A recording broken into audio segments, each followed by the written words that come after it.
Assalamualaikum warahmatullahi wabarakatuh. Perkenalkan, nama saya Basyaratul Maghfirah, Prodi Pendidikan Bahasa Arab, mahasiswi semester 2, Fakultas Ilmu Tarbiyah dan Keguruan UIN Sunan Kalijaga, Yogyakarta. Di sini saya akan menyampaikan 5 materi nahwu mengenai yang pertama yaitu kana wa akhwatuha, yang kedua inna wa akhwatuha, yang ketiga yaitu na'at, yang keempat ataf, dan yang kelima adalah taukid.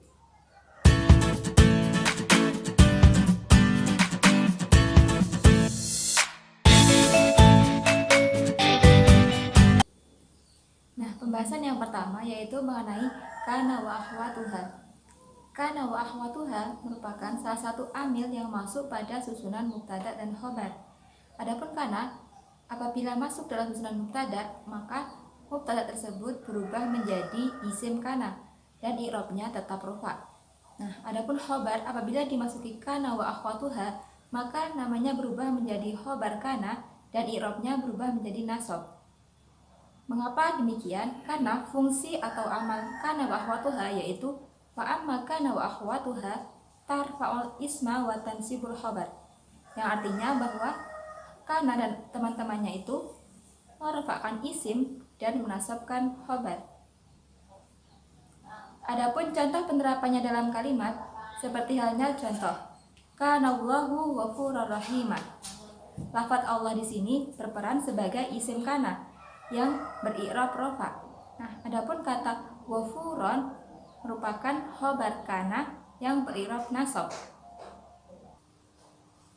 Macam-macam kana wa akhwatuha yaitu wahiyya kana wa amsa wa asbaha wa adha wa dhalla wa bata wa sara wa laisa wa mazala wa ma infaqqa wa ma fatiya wa ma baruha wa ma dama. Yang pertama yaitu kana yang berarti adalah atau keadaan. Yang kedua yaitu amsa yang berarti waktu sore hari. Yang ketiga yaitu asbaha yang berarti waktu pagi hari. Adapun yang keempat yaitu adha yang berarti waktu duha. Nah, saudara kana yang selanjutnya yaitu dola yang berarti waktu siang hari. Selanjutnya bata yang bermakna waktu malam hari. Dan soro yang berarti menjadikan. Laisa yang berarti meniadakan. Madama yang berarti tetap dan terus menerus.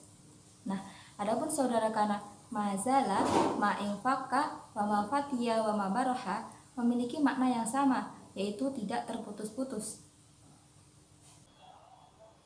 Nah, untuk lebih memudahkan pembahasan mengenai kana wa akhwatuha, maka saya akan memberikan beberapa contoh. Yang pertama yaitu kalimat Muhammadun nasyitun. Muhammadun nasyitun merupakan susunan kalimat mubtada khobar.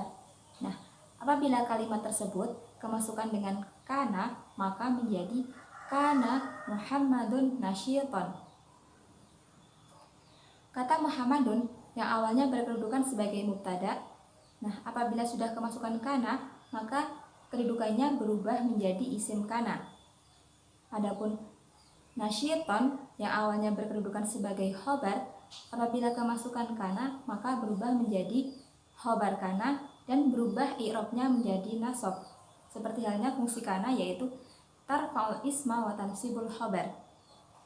Nah, contoh yang kedua yaitu kata at-tullabu raji'una yang berarti para siswa pulang. Nah, apabila kata tersebut kemasukan amsa, maka menjadi amsa tullabu raji'ina. Nah, kata at-tullabu yang awalnya dari mubtada maka berubah menjadi isim kana. Yang kata raji'ina yang awalnya rafa maka berubah menjadi nasab karena berkedudukan sebagai khobar kana. Yang selanjutnya yaitu kata zahratun mufattihatun. Apabila kemasukan dengan kata asbaha maka menjadi asbaha zahratun mufattihatan. Nah, ada lagi kata asyamsu nurun. Apabila kemasukan kata adha maka menjadi adha syamsu nurun. Isim kana terbagi menjadi dua. Yang pertama yaitu isim kana yang berupa isim dhahir. Artinya, isim kana di sini berupa isim yang jelas atau disebutkan isimnya. Nah, contoh kalimatnya kanallahu ghafurur rahima. Nah, isim kana di sini yaitu lafal Allah yang sudah jelas tersebutkan di situ lafal Allah. Nah, adapun yang kedua yaitu isim kana yang berupa isim dhamir. Artinya, isim kana di sini berupa isim dhamir yang tersembunyi. Contohnya ya, kuntum khaira ummatin. Nah, isim kana di sini merupakan dhamir antum yang tersembunyi dalam kata kuntum. Kana dibagi menjadi dua, yaitu kana nakis dan kana tam. Nah, kana nakis merupakan kana yang membutuhkan isim dan khobar. Contohnya yaitu kana Ibrahimu Yahudiyan. Kata Ibrahim di sini sebagai isim kana dan Yahudiyan sebagai khobar kana. Nah, adapun yang kedua yaitu kana tam, yaitu kana yang membutuhkan fi'il dalam penyusunan kalimatnya. Contohnya yaitu kaifa kana akibatul mukadzibin.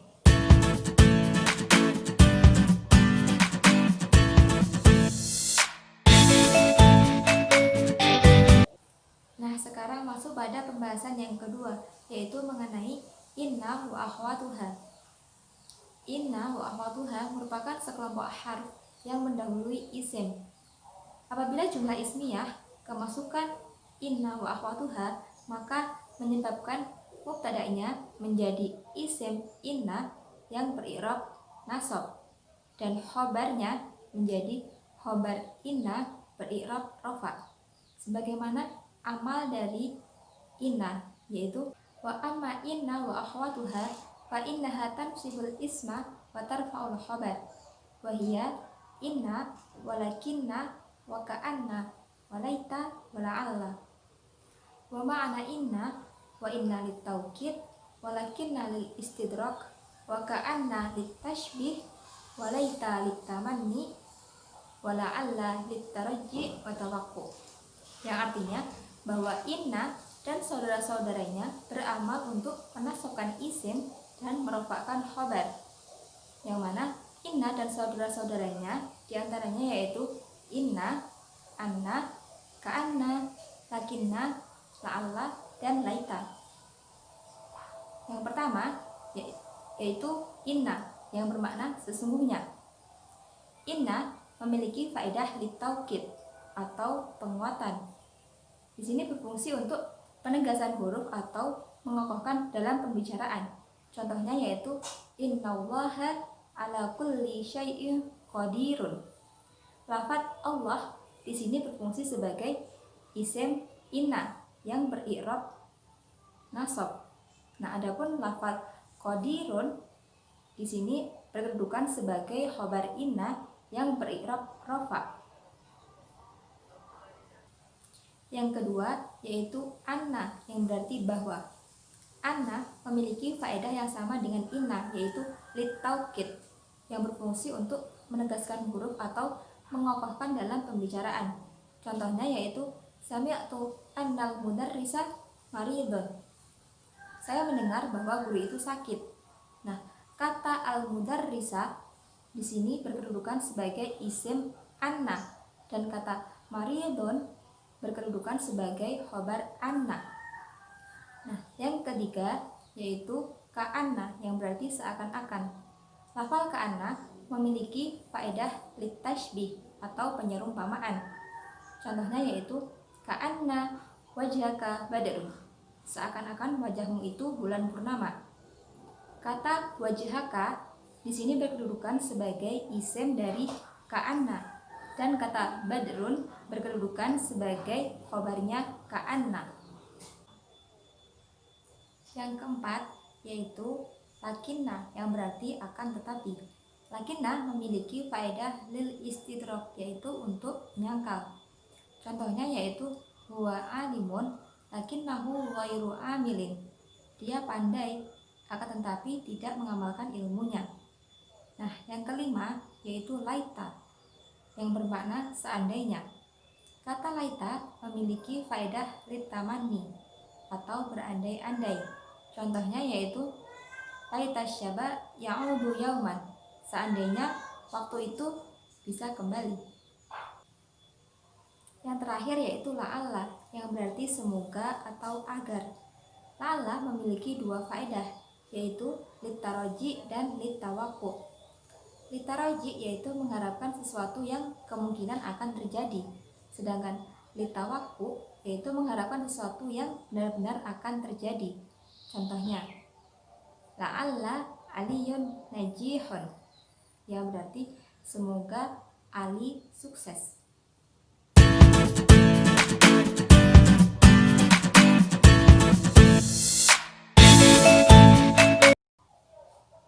Pembahasan yang ketiga yaitu mengenai na'at.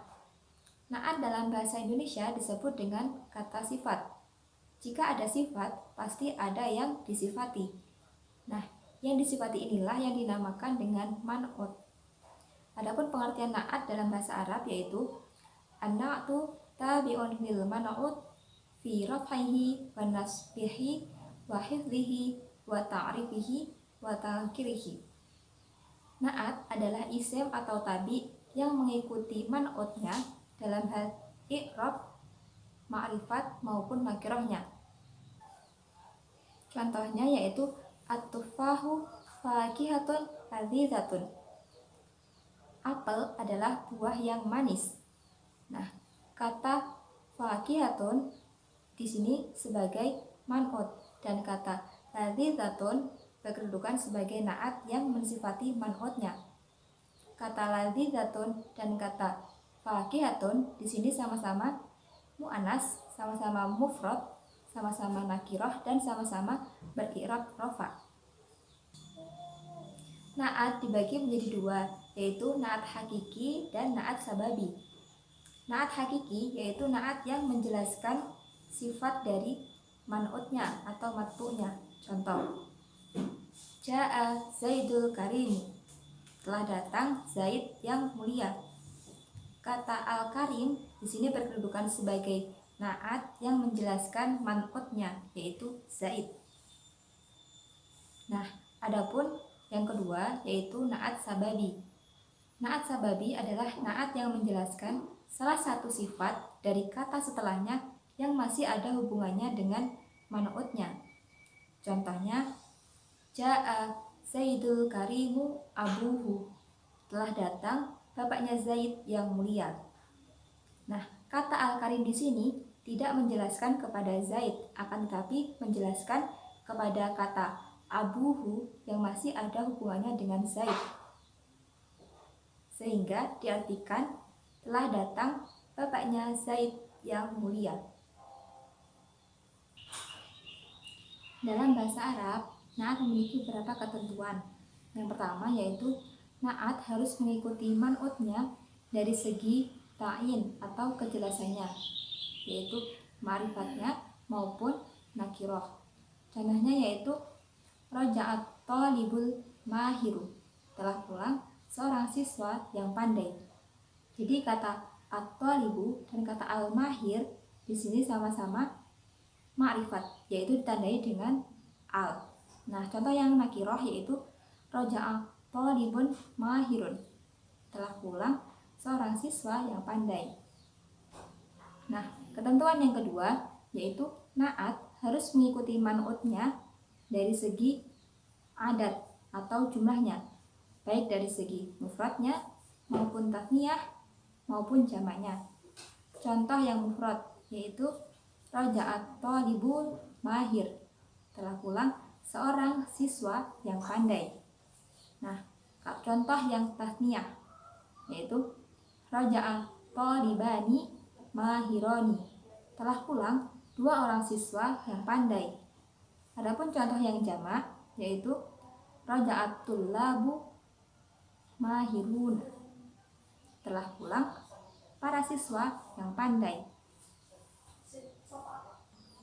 Adapun ketentuan na'at yang ketiga yaitu na'at harus mengikuti man'utnya dari segi nau atau jenis, baik itu mudzakar maupun muannas.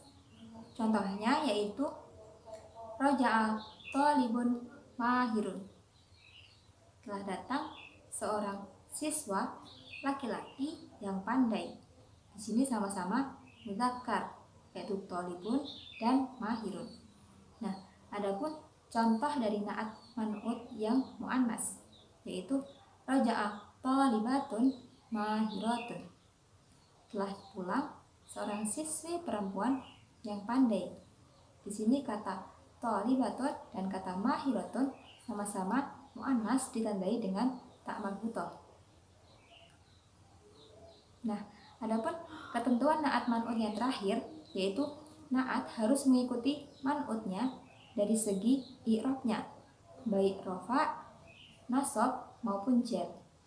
Contohnya yaitu ja'ar rajulu al-mahiru. Telah datang seorang laki-laki yang pandai. Kata ar-rajulu dan kata al-mahiru di sini sama-sama beri'rab rofa yang ditandai dengan harokat dhammah pada akhirnya. Nah, adapun contoh yang nasab yaitu ra'aitur rajulal mahira. Saya melihat seorang laki-laki yang pandai. Di sini ditandai dengan harokat fathah di akhirnya yang menunjukkan sama-sama nasab. Nah, adapun yang terakhir yaitu yang jar. Contohnya ra'aitu birijalil mahiri. Saya melihat kepada seorang laki-laki yang pandai. Di sini ditandai dengan harokat kasrah pada akhirnya yang didahului oleh huruf jar, yaitu huruf B, yang menyebabkan kalimat selanjutnya berharokat kasrah.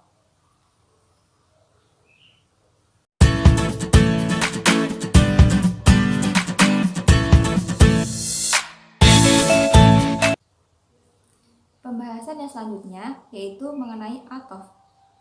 Atof adalah isim yang mengikuti isim sebelumnya melalui perantara huruf atof. Dalam pembahasan atof terdapat istilah ma'tuf dan ma'tuf alaih. Ma'tuf adalah kata yang jatuh sebelum huruf atof atau kata yang diikuti. Nah, adapun ma'tuf alaih yaitu kata yang jatuh setelah huruf atof atau kata yang mengikuti. Contohnya yaitu ishtaraitu kitaban wa qalaman. Saya membeli sebuah buku dan sebuah pulpen. Kata kitaban di sini berkedudukan sebagai ma'tuf, yaitu kata yang jatuh sebelum huruf atof. Adapun kata wa di sini adalah salah satu dari huruf atof. Sedangkan kata qalaman merupakan ma'tuf alaih, yaitu kata yang jatuh setelah huruf atof. Atof di sini merupakan salah satu dari pembahasan tabi. Macam-macam huruf atof, yang pertama yaitu wa, yang berarti dan. Wa di sini menunjukkan makna mutlaqul jam'i, yang berarti menyelaraskan antara ma'tuf dan ma'tuf alaihnya. Contoh, sholat al-imam wal ma'mum fil masjidi. Telah sholat seorang imam dan makmum di dalam masjid. Nah, kata al-imam dan kata al-makmum di sini sama, yaitu sama-sama makrifat yang dihubungkan oleh salah satu huruf atof yaitu wawu. Adapun macam huruf atof yang kedua yaitu fa. Fa di sini berarti kemudian yang menunjukkan makna tertib atau berurutan dalam jangka waktu yang pendek. Contohnya, ja'a Zaidun fa abuhu. Telah datang Zaid kemudian bapaknya. Nah, adapun huruf atof yang ketiga yaitu summa, yang berarti kemudian. Nah, adapun perbedaan antara fa dan summa ini terletak pada jangka waktunya. Jika fa dan summa sama-sama berarti kemudian, summa di sini berurutan akan tetapi waktunya lama. Jika fa tadi berurutan jangka waktunya pendek, maka summa jangka waktunya panjang. Contohnya, mata ar-rasyidu summa al-ma'mun. Telah wafat Rasyid kemudian makmum. Nah, jangka waktu meninggal antara Rasyid dan makmum ini terbilang lama, berbeda dengan contoh yang pertama tadi, contoh yang fa. Ja'a Zaidun fa abuhu, telah datang Zaid kemudian bapaknya. Nah, Zaid dan bapaknya itu datangnya berurutan dalam jangka waktu yang pendek. Adapun meninggalnya Rasyid dan Ma'mun di sini jangka waktunya panjang. Itulah yang membedakan antara fa dengan summa. Macam huruf ataf yang keempat yaitu au yang bermakna atau. Au di sini memiliki faedah takhir atau memilih antara maktuf dan maktuf alaihnya.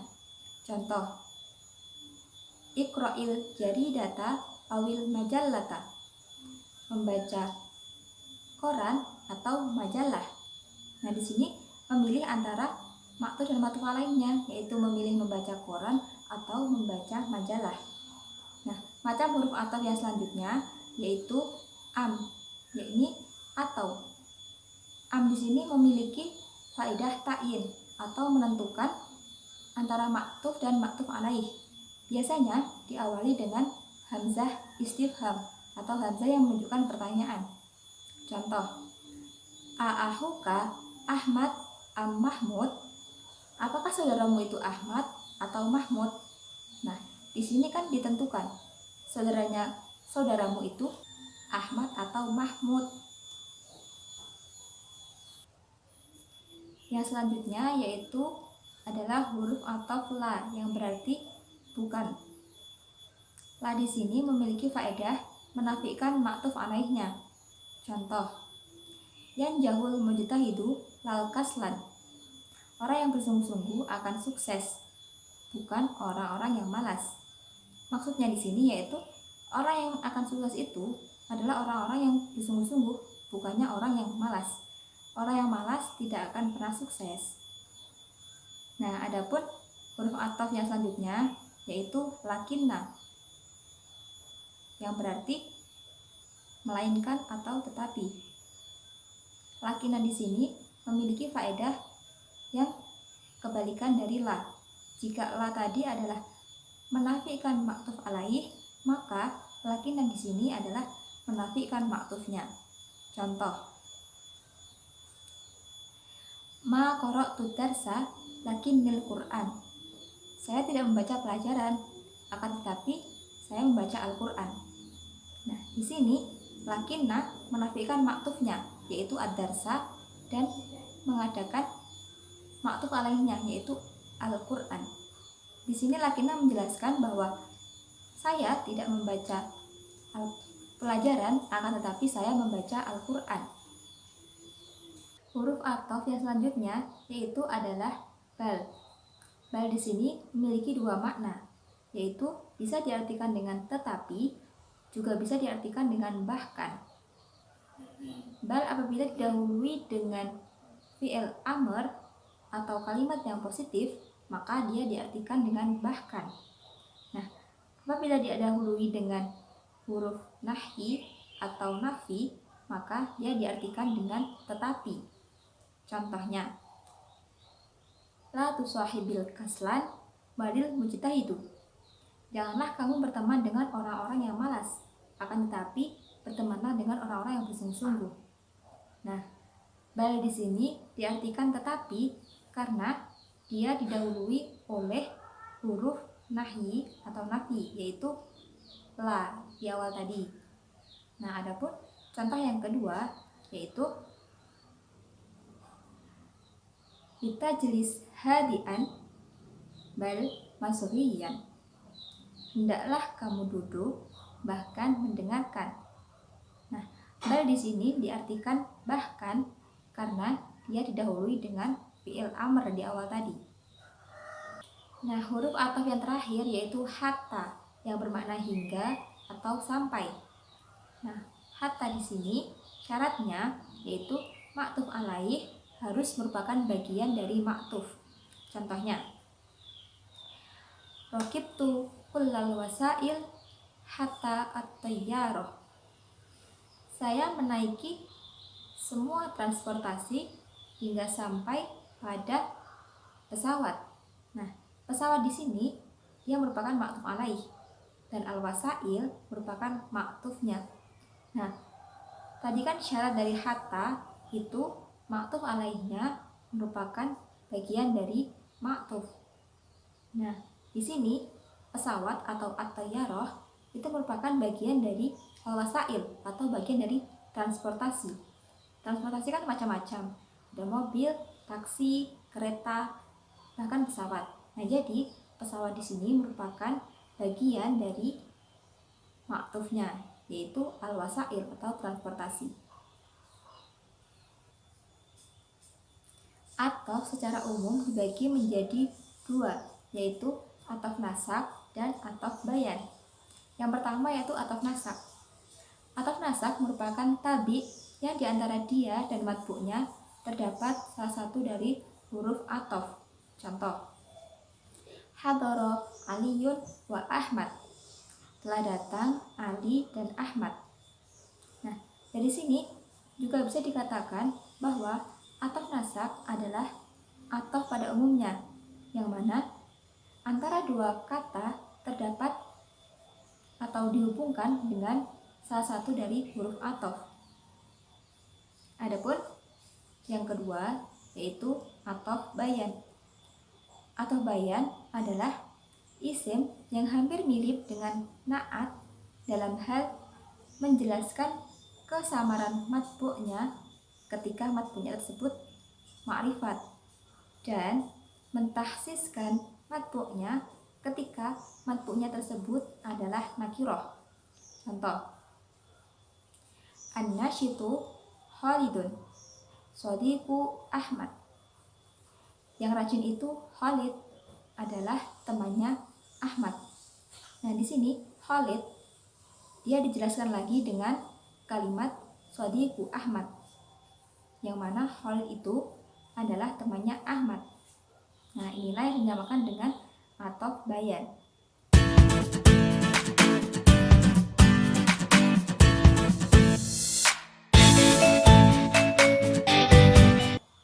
Pembahasan yang terakhir yaitu mengenai taukid. At-taukid wa tabi yadhkuru fil kalami bidaf'ituhum wa yahmiluhu al-kalamu ila sami'.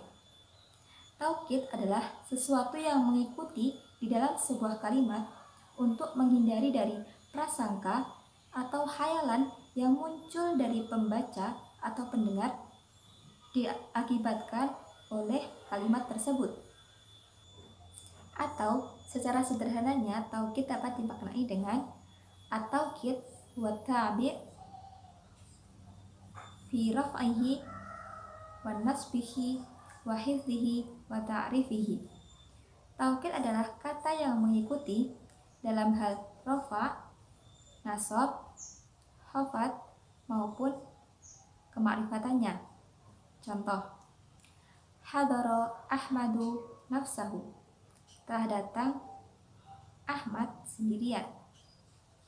Nah, kata nafsahu di sini mentaukidkan kata Ahmad, yang mana lebih menguatkan lagi bahwa Ahmad itu datang sendirian. Macam-macam taukid. Yang pertama yaitu taukid lafzi. At-taukid lafzi yakunu i'anatul lafzi isman au fa'lan au harfan au jumlatan. Taukid lafzi adalah dengan mengulang kata-katanya, baik itu isim, fi'il, huruf maupun kalimat. Pengulangan kata tersebut ada kalanya berupa isim dhohir, isim dhamir, fi'il, huruf, jumlah ismiyah maupun jumlah fi'liyah. Taukid lafzi juga bisa dimaknai dengan kata benda yang menguatkan kata benda sebelumnya dengan kata yang serupa. Contohnya, ja'a al-waziru al-waziru, yang berarti telah datang seorang Perdana Menteri, dan sungguh telah datang Perdana Menteri tersebut. Nah, kata al-wazir yang kedua berfungsi untuk mentaukidkan atau menguatkan kata al-wazir yang pertama, yang menunjukkan arti bahwa Perdana Menteri sungguh atau benar-benar telah datang. Macam taukid yang kedua yaitu taukid maknawi. Taukid maknawi adalah isim yang mengikuti muakatnya atau isim yang ditaukidkan dalam hal i'rab, rafa, nasab, jar dan ma'rifatnya, tetapi tidak dalam hal nakirahnya. Hal ini digunakan untuk menguatkan makna dari kata sebelumnya. Contoh, qama Zaidun nafsahu. Zaid telah berdiri dirinya. Nah, contoh yang kedua yaitu ra'aitul qauma kullahum. Saya melihat kaum, yaitu semuanya. Nah, sebenarnya kata Zaidun di sini sudah mewakili dirinya sendiri. Akan tetapi diperkuat lagi dengan kata nafsahu yang maknanya sebenarnya sama, yaitu dirinya sendiri. Begitu pula dengan kata al-qaum. Al-qaum sudah mewakili terdapat di situ banyak orang. Akan tetapi ditaukidkan lagi, dikuatkan lagi dengan kata kullahum yang bermakna semuanya. Nah, disinilah fungsi dari taukid, yaitu untuk menguatkan kata-kata sebelumnya. Nah, jadi begitu tadi pemaparan mengenai kana wa akhwatuha, inna wa akhwatuha, na'at, ataf, dan taukid. Semoga video ini bermanfaat dan terima kasih atas partisipasinya. Sekian dari saya. Wassalamualaikum warahmatullahi wabarakatuh.